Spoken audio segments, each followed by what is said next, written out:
উত্তরের জনপদে জেঁকে বসেছে শীত, ঘন কুয়াশা ও তীব্র বাতাসে কাঁপছে উত্তরবঙ্গের। উত্তরের সীমান্ত ঘেঁষা জেলা দিনাজপুরে দিন দিন বেড়ে চলেছে শীতের দাপট। আজকে দিনাজপুরের সর্বনিম্ন তাপমাত্রা এখন পর্যন্ত রেকর্ড করা হয় 10 ডিগ্রি সেলসিয়াস। তবে এই হাড় কাঁপানো শীতের মধ্যে কিন্তু বেশিরভাগ বিপাকে পড়ছেন নিম্ন আয়ের মানুষ, খেটে খাওয়া শ্রমজীবী এবং যারা নিত্য প্রয়োজনীয় কাজে বাহিরে বের হয় তারাই কিন্তু বেশিরভাগ বিপদে পড়ছেন। স্থানীয় কৃষকরা যেমনটা বলতেছেন যে এই যে ভারী শীত চলতেছে, এই ঘন কুয়াশার মাধ্যমে তাদের কিন্তু ফসলি জমি ফসল কিন্তু নষ্ট হচ্ছে বেশিরভাগ। তারা যেটি বলতেছেন যে শিম এবং টমেটো গাছ ঘন কুয়াশা থাকলে সেগুলো কিন্তু ছত্রাক পোকার আক্রমণ ধরার সম্ভাবনা রয়েছে এবং গাছ কিন্তু পচনশীল মানে পচে যাচ্ছে এই ভারী শীতের মধ্যে, এমনটি তারা জানিয়েছেন।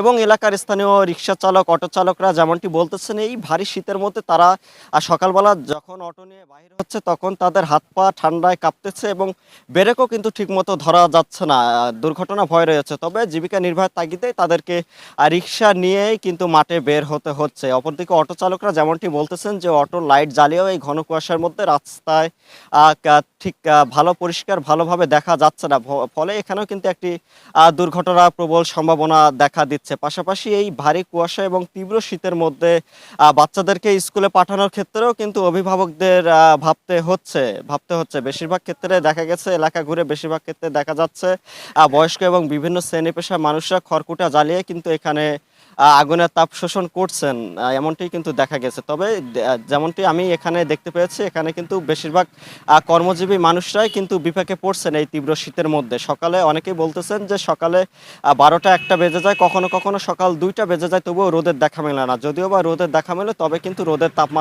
তাপের পরিমাপ কিন্তু কম থাকে, যার জন্য কিন্তু সেখানে ঠান্ডার প্রকোপটা বেশি থাকে, এমনটি কিন্তু তারা বলছেন।